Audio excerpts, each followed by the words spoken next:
Someone recently commented on my mobile workbench video asking if I could do more of a detailed information on how I built it. So that's what I'm going to do right now, just kind of going over the mobile workbench and details on what I did to assemble it, what I might do differently, and what has actually worked out pretty well for right now. So we got the mobile workbench behind me. It's a little bit different than when you first saw it. Right now I'm just going to talk about the main construction and things that I did to assemble it.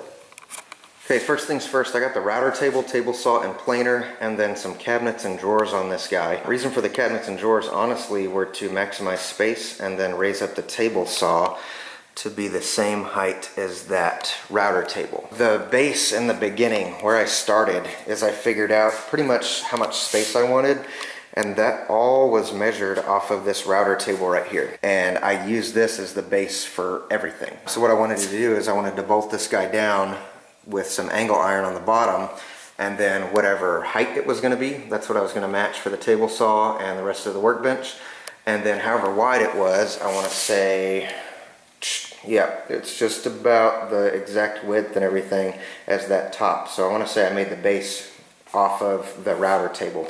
If you have the space, make it a little bit bigger. I put this outfeed and infeed table on it. I just recently did that a couple months ago actually, and there's just too many different pieces involved, too much room for error for bumps and everything. So if you can, make it as big as you possibly can for now and then expand upon it later. So the base, all this is 1x3 steel tubing. First off, forgive my welds, I'm not a welder. I actually do kind of a crappy job at it. But it's 1x3 steel tubing, however big you want to make it, that I cut at a 45-degree angle, or I guess mitered together, if that's even a term in the welding world. Then what I did is I got some 2.5 or 3-inch angle iron or angled steel. That way I could attach the casters to. I guess these are about 3-inch casters right here, if I'm guessing 3.5, maybe 4. They hold a lot of weight, but I might be maxing it out now with the upgrades that I just recently did. Then I also got some angle iron so that way I could bolt the router table to it. Just whatever you can use. I think that's like 2-inch angle iron right there. It's working out pretty well for me. I'm not having any issues. I honestly pull this whole workbench sometimes by the router table, and with the bolts on there and the welds, it's not even really flexing at all. I also put a couple pieces of 1x3 steel tubing kind of going across the distance. That way I didn't have just freestanding or free floating 1x3 tubing on the front and back edges of the workbench. So I've got another piece that's there going horizontally connecting up to the other side, and then I know I've got another piece somewhere in here. Let's see, yeah, right here. And I think that's it. I pretty much split it up into thirds. These wheels, the guy that I got this design from, he had his wheels on the corners, and I emailed him, asking information about the workbench and what he would do differently. And he said he would put the wheels a little bit closer in. So I want to say that those wheels or casters are about 1 foot in on both sides. This whole workbench is 7 feet wide on the base.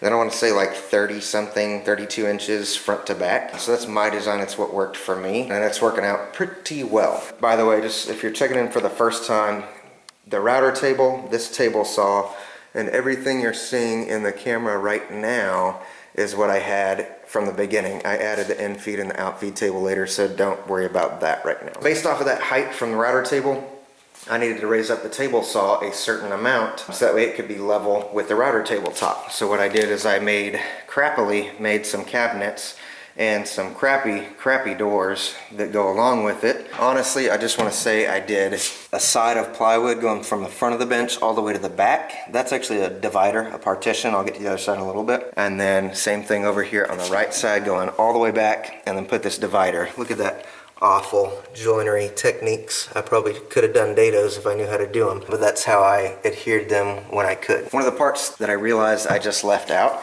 is after I made that 1x3 base, I went ahead and got a piece of plywood from, there's the edge of the router table right there. I took it from the edge of the router table, 3/4 inch plywood, all the way down to the edge. So that way I could have something to sit these cabinets and these drawers on, something that was nice and flat, that went flat all the way across. Definitely have some kind of a base on there to build off of. All right, so there's that cabinet piece. I'm gonna go ahead and run around to the back side so you can see it from the other side. Okay, so here's those doors right here. It's kind of a little bit darker on this side because of the outfeed table, but there's some router accessories, router jig storage on this back side. It's the same type thing. It's working out well because I mean the bench was super wide, and so I had a lot of space to utilize, so I decided to put a divider. Now since I'm on the back side of the bench, I'll just go ahead and come over here. The planer is right over here on the side, and actually I lied, I'm gonna go to the front. It goes up to 6 inches in total height. So what I did for this one is I didn't worry about building the drawers to raise it up to a certain height. With all those 2x4 supports and everything up there, I wanted to make sure that I could raise the planer up to 6 inches and have enough clearance with that top and make sure it wasn't going to touch the top. So that's what I based that measurement off of. Said, hey, I need this much space from this 2x4 support all the way down to the top, and then I built my cabinets, or I'm sorry, the drawers off of that. Same box construction type method. It's really nothing fancy at all. But then I threw some drawers in here so that way I could hold things. So I got 2 drawers in the front and 2 drawers in the back. You can build your cabinets, your drawers, however you want them. Just make sure that you account for enough space for your planer. If you put it over here, your table saw, whatever it's going to be. All these angled supports, don't worry about those right now. That was later. That was a recent addition that I just did. Let's talk about the top. Okay, this is probably not the best construction of this. Pretty much these vertical supports right here that are running straight up and down. Those are just 2x4s that I used right there. And then right here. And then I did something kind of funky at the back of the table saw. But let's talk about that. Okay, just used vertical 2x4s. So when I created these 2 boxes or these 2 cabinets and drawer assemblies, I made sure to account for enough room to put 2x4s in there. So I built this first cabinet first, over underneath the table saw, and then I came over here and I just screwed these 2x4s into that box down at the bottom. You gotta be super accurate on those cuts though, because if you're wrong by just a little bit, then your tabletops aren't gonna be sitting flush.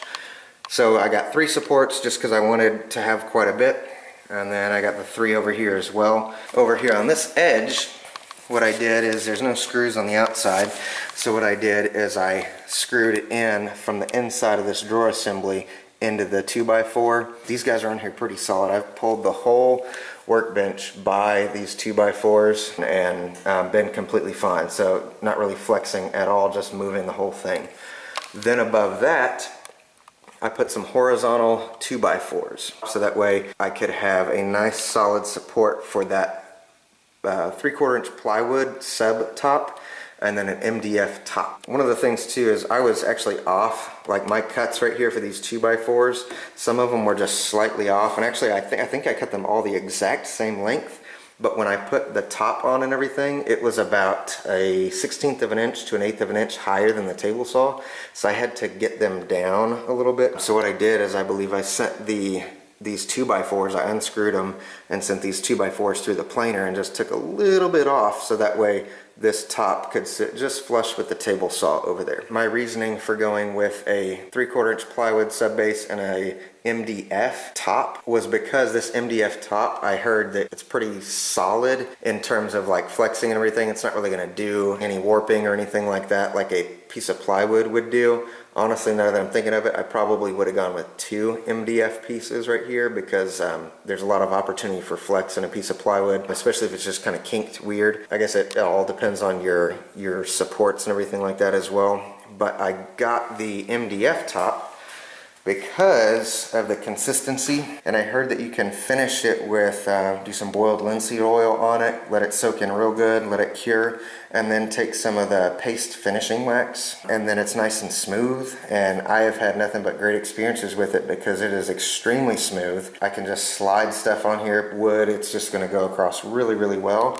Also did a little round over on the edge, just a 1/4 inch round over, so that way I wouldn't get anything catching as I put it on, or hurt myself for that matter.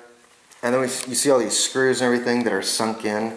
Just took a Forstner bit, and I can't remember, it might have been like 3/8 or something for these pan head screws. Countersunk those and then screwed them in. I did not glue the MDF to the plywood because if this MDF ever became crappy enough, I wanted to be able to take it off and replace it and do the same thing. Okay, so it's not glued or anything, but it is on there pretty good because I have a ton of screws. Over here on the top, the table saw that I have is a DeWalt compact job site table saw, and what it has on it, it's super slick and I like it a lot. It's got a little rack and pinion fence. So I just turn this knob and this guy just goes and goes and goes up to the max rip capacity. So I had this little cutout right here because this fence would just keep going and everything, and I needed somewhere to go with it. So that's pretty much how I would build it. Let me look over here on the side, make sure I'm not forgetting anything. Back side of the table saw, I didn't really have much room, and I don't have much room to videotape,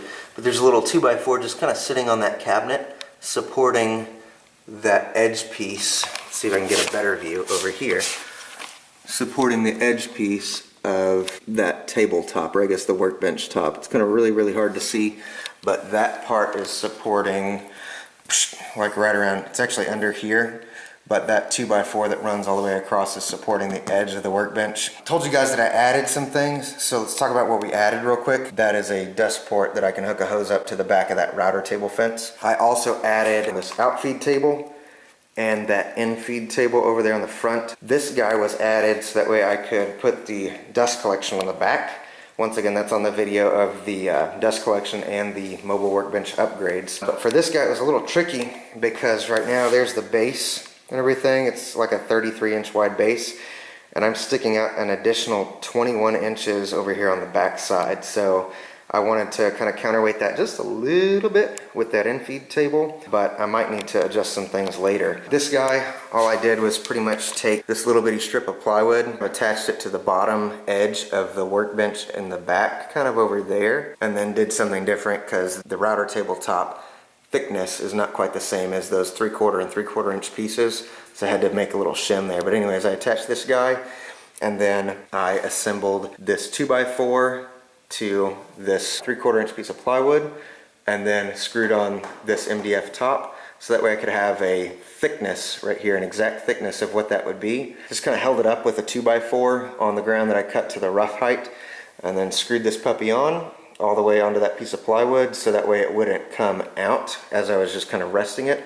And then did some math and figured out what angle those pieces needed to be at, roughly how long they needed to be in order to support that piece at the same level right here. So lots of math involved, some trig or trigonometry if you're familiar with that term. Made 4 of those angled pieces on the back side, 1, 2, 3, and 4, all the way down, and then attached them to that 2x4 that was running all the way across that back side there. Had to do some adjustments to be able to get these at roughly the same height as the rest of the table. And then to finish it off support wise, I didn't want this table shifting over because this piece right here, the force of them is technically pulling this top out towards the back of the table.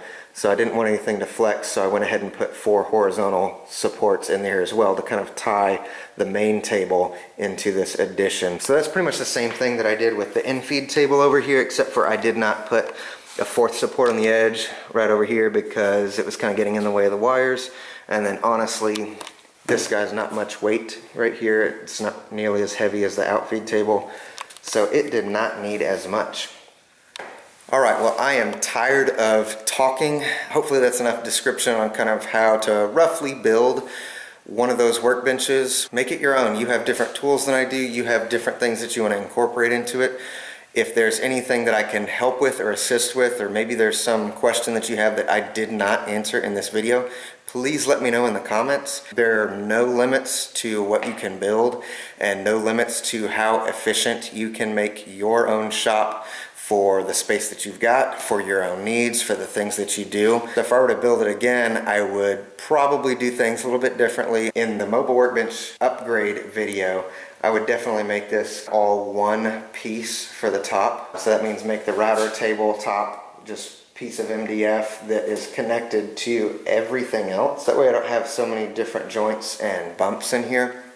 That's the biggest thing for me to contend with right now, is all the bumps from all these additions. I'm trying to fine tune everything, make it exactly perfect, because I gotta have good cuts. But other than that, you know, things are going pretty well with it, and I'm really enjoying the upgrades and the vacuum system and the new shop. If you guys have any questions, comments, concerns, or ways that you might have done it differently, or that you have done it differently or better, please let me know, and I will keep that in mind when I do version 3 of the mobile workbench. Thank you guys for checking in, and I'll catch up with you soon.